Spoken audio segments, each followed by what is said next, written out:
We'll move on now to our delegate from India, Ms. Jagpreet Kaur, First Secretary and alternate permanent representative of India to ASCAP, to deliver her statement. Thank you, Madam Chair. For India, environment and development are not separate agendas. They are central to our national policy. India seeks to balance economic growth with environmental stewardship, keeping people's needs at the center.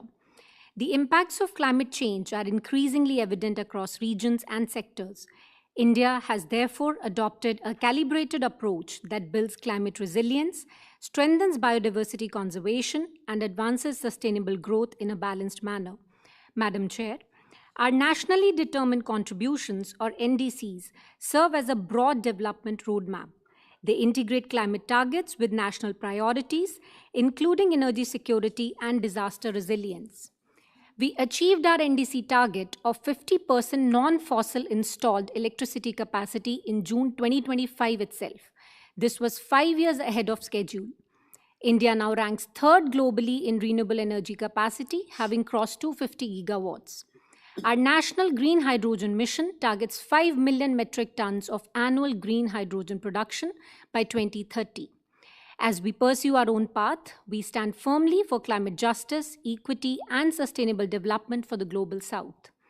Through the International Solar Alliance, the LIFE movement, the Coalition for Disaster Resilient Infrastructure, and the Global Biofuels Alliance, India strives to make clean technology accessible to all developing countries. Small island developing states are particularly vulnerable to climate change. India supports their climate action through targeted financial support and technical cooperation. India has committed resources for SIDS through the India-UN Development Partnership Fund and other mechanisms. These funds support early warning weather systems, water management, and climate-resilient infrastructure. Through the International Solar Alliance dedicated SIDS platform, India accelerates clean energy access, helping SIDS deploy solar projects.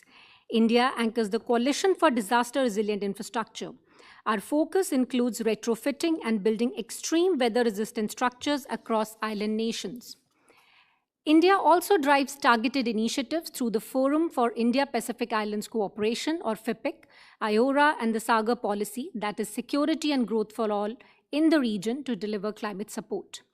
Madam Chair, mitigation efforts remain crucial, but India recognizes the need for more resolute action on adaptation and on closing the global financing gap. Less than 10% of global climate finance flows to adaptation. Developing countries on the climate frontline urgently need scaled-up support.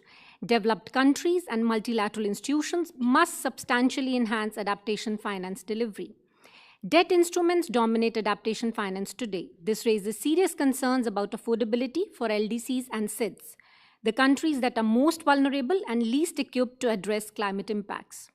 Without adequate, timely, and predictable financing in the form of grants and concessional resources, developing countries cannot sustain the action that is needed.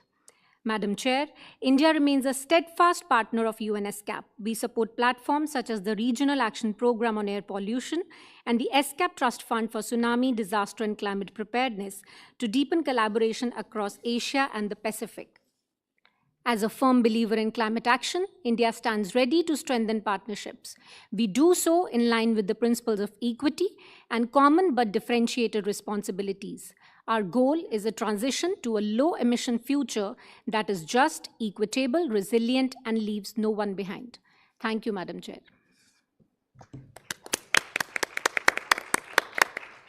I thank Ms. Kaur from India for her statement.